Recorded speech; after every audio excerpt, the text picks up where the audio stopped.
দেখি আপনি কি দেখেন, আমি সেটা দেখবো আপনার। একদম ওসি দাঁড়িয়ে থেকে তার পেটুয়া বাহিনী দিয়ে সংবাদকর্মীদের উপরে হামলা করালো। আমাদের নিরাপত্তা কোথায়? এখন থানার সামনে ওসি সাহেব নিজে দাঁড়িয়ে থেকে মার খাওয়াচ্ছে।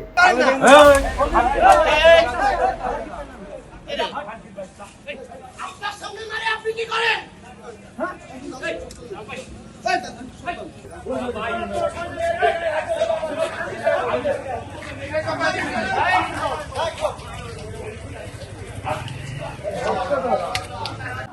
দেখি আপনি কি দেখেন, আমি সেটা দেখবো আপনার। ভাই আপনার হামলার কি ঘটনা ঘটলো বলেন তো? একদম ওসি দাঁড়িয়ে থেকে তার পেটুয়া বাহিনী দিয়ে সংবাদকর্মীদের উপরে হামলা করালো। এটা একদম ওসির সামনে এই ঘটনা ঘটেছে। RICL TMX, যুগের পর যুগ স্থাপনা থাকে মজবুত। থানার সামনে নারীরা মানববন্ধন করবে, সেখানে সংবাদকর্মী গেছে তার পেশাগত দায়িত্ব পালন করতে। এই পেটোয়া বাহিনী কিভাবে ওখানে টের পেলো এবং পেটোয়া বাহিনী কেন ওসির পক্ষে সেখানে নারীদের উপরে হামলা চালালো, সংবাদকর্মীদের উপরে হামলা চালালো? এখান থেকে প্রমাণিত হয় এই ওসি এই পেটোয়া বাহিনী কে ডেকে এনেছে। এবং আমার কাছে যেটা মনে হয়েছে, এই ওসি এক আসামির মোবাইল গায়েব করেছিল।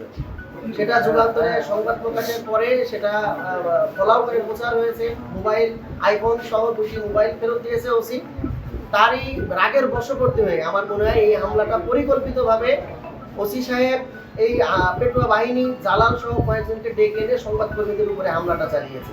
আমি এই ঘটনার তীব্র নিন্দা জানাই এবং হামলার সাথে যারা জড়িত তাদের দৃষ্টান্তমূলক শাস্তি দাবি করি। অবস্থান নিতে গেলে দেখি ওসি সহ তার যত ফোর্স আছে থানার গেট লক করে দিয়ে তারা সামনে দাঁড়িয়ে আছে। হঠাৎ ওসি ফোন দিচ্ছে, দেখলাম ফোন দেওয়ার পরে কয়েকজন লোক ডাকলো, সে আমার মুখে ঘুষি মারলো, চড় মারলো। এই যে এই দেখেন চোখের দিকে, এই দিকে। আমরা ইতিমধ্যে কয়েকবার ওসির সত্য ডকুমেন্ট নিয়ে নিউজ করেছি, সেটা ওসির বিপক্ষে গেছে। এই কারণে সে আমাদেরকে বিভিন্ন লোকজন ডেকে এনে তার নিজস্ব তিনি বিভিন্ন সময় সালিশ বিভিন্ন থানার মধ্যে ডেকে নিয়ে এই বাহিনী নিয়ে যায় এবং ভিকটিম এবং আসামি সবাইকে নিয়ে যায় ওখানে সালিশ করে এবং করে তিনি আর এইসব খবর আমরা জেনে গিয়েছি এবং সেটার সংবাদ প্রকাশের জন্য আরও সামনে আমরা এগোচ্ছি। এই জন্য সে তাদেরকে ডেকে নিয়ে এসে মারলে এবং ওসি সাহেব নিজে এবং থানার ভিতরে এই আসামিদের গাড়ি রেখে দেওয়া হয়েছিল। আপনারা থানার যে সিসি ক্যামেরা আছে, সিসি ক্যামেরাগুলো যদি দেখেন, আমরা যদি মিথ্যা বলে থাকি এই সিসি ক্যামেরা ফুটেজগুলো দেখলে আপনারা জানতে পারবেন আসলে আমরা সংবাদকর্মীরা আজ কোথায়, হ্যাঁ, আমাদের নিরাপত্তা কোথায়।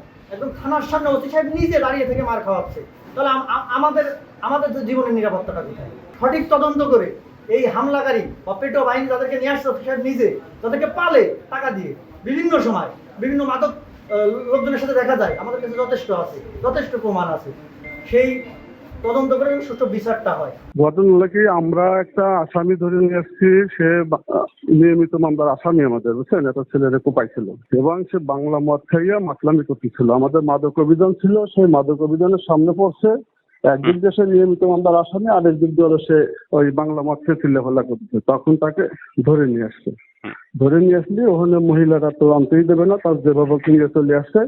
আসার পরে ওই মহিলারা আবার সে থানা ঘেরাও করার জন্য তারা ছাড়াই নেবে, থানা ঘেরাও করার জন্য গাড়ি বলে মহিলারা চলে আসছে। পরে আমরা এই সংবাদ পেয়ে আমরা ওই যে মহিলা পুলিশ আমরা সবাই থানার গেটে গেছি। থানার গেটে যে ওরা যখন গাড়িতে নামতে গেছে, এর মধ্যে আমরা বলছি না নামা যাবে না। ওই যে রাস্তায় যারা লোকজন ছিল, ওই যে আর পাড়ার লোকজন ছিল, তাকেও বলছি যে ভাই জানি রাতের বেলা মহিলা থানার মধ্যে ঢুকলে ঝামেলা, তাহলে রাখে না। পরে বিএনপি ছেলে ফেলে ওরা ওদিকে যাচ্ছে, ওদেরকে আমরা বলছি ভাই একটু মহিলাদের সরাই দেন, এই সময় থানায় ঢুকলে রাত্রের বেলা ঝামেলা হবে, একটু সরাই দেন।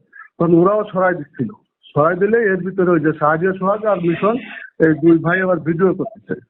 তো ওরা আবার করছে যে ভাই ওরা তো চলে যায়, তুমি ভিডিও করছো কেন? এই তর্কাতর্কি হইয়া ওদের সাথে তর্কাতর্কি হয়ে ধাক্কাধাক্কি হয়েছে। আমরা তো কিছু না, পরে আমরা তো আমাদের থানার গেটে, আমি ওই যে দেখি আমি তোর ওই যে সোহাগকে জড়াই ধরে আমাকে থানার গেটে নিয়েছি আর ওদিক দিয়ে ওই যে ধাক্কা সরাই। পরে ওদের তো একজন তর্কাতর্কি হচ্ছিল, পরে একটা ধাক্কাও দিচ্ছে, সাহায্য সোহাগদের একটা ধাক্কা দিচ্ছে। আমি পরে এই থানার গেটে তো দৌড়াইয়া ওপার যাইয়া পরে সোহাগ ভাই জড়াই ধরে নিয়ে এসছি থানায়।